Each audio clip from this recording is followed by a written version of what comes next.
টানা চতুর্থ দিনের মতো সংঘাত চলছে মধ্যপ্রাচ্যের আঞ্চলিক দুই প্রতিদ্বন্দ্বী দেশ ইরান ও ইসরায়েলের মাঝে। ১৬ জুন ও চিরশত্রু দুই দেশের মধ্যে পাল্টা হামলা দেখছে বিশ্ববাসী, যাতে ইরানের হামলায় এখন পর্যন্ত ইসরায়েলে নিহত হয়েছে ২৪ জন। বিপরীতে ইসরায়েলের হামলায় মারা গেছেন ২২৪ ইরানি। কিন্তু প্রশ্ন হলো, এই ৪ দিনে ইসরায়েলে কতটি ক্ষেপণাস্ত্র ছুড়েছে ইরান, তা জানিয়েছে দেশটি। এসআই রাজ জানাচ্ছেন বিস্তারিত।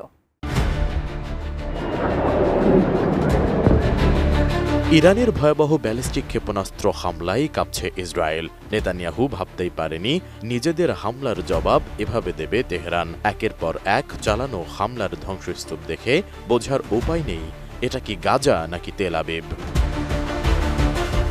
ইসরায়েলকে লক্ষ্য করে গত ৪ দিনে অন্তত ৩৭০টি ব্যালিস্টিক ক্ষেপণাস্ত্র এবং শত শত বিস্ফোরকবাহী ড্রোন নিক্ষেপ করেছে ইরান। এতে ইসরায়েলের অন্তত ৩০টি সামরিক ও বেসামরিক স্থাপনা ক্ষতিগ্রস্ত হয়েছে। এছাড়া ইরানের ক্ষেপণাস্ত্র ও ড্রোন হামলায় ইসরায়েলে নিহত হয়েছেন ২৪ জন এবং আহত হয়েছেন আরও ৫৯২ জন।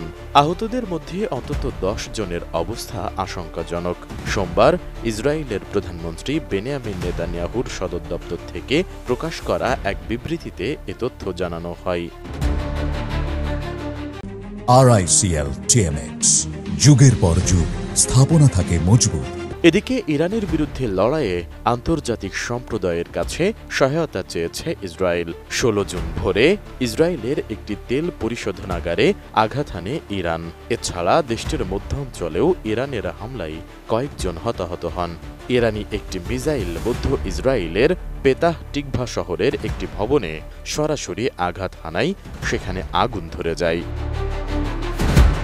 আইআরজিসির সর্বশেষ এ হামলায় Tel Aviv, Haifa, Ben Gurion বিমানবন্দর ও নেভাটিম বিমান ঘাঁটি লক্ষ্যবস্তুতে পরিণত হয়। বাতুইয়াম শহরে ইরানের ক্ষেপণাস্ত্র হামলায় ক্ষতিগ্রস্ত ৭৫টিরও বেশি ভবনের মধ্যে ২২টি ভবন ভেঙে ফেলার সিদ্ধান্ত নেওয়া হয়েছে।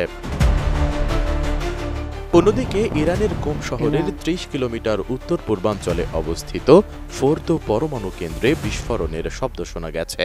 এর আগে ইসরায়েলি বিমান হামলায় নিহত হন ইরানের অভিজাত বাহিনী রেভলিউশনারি গার্ড কোরের আইআরজিসি গোয়েন্দা শাখার প্রধান সহ ২ ইরানি জেনারেল। এছাড়া ইরানের ক্ষেপণাস্ত্র ঘাঁটিতে হামলা চালাচ্ছে ইসরায়েলি বিমান বাহিনী।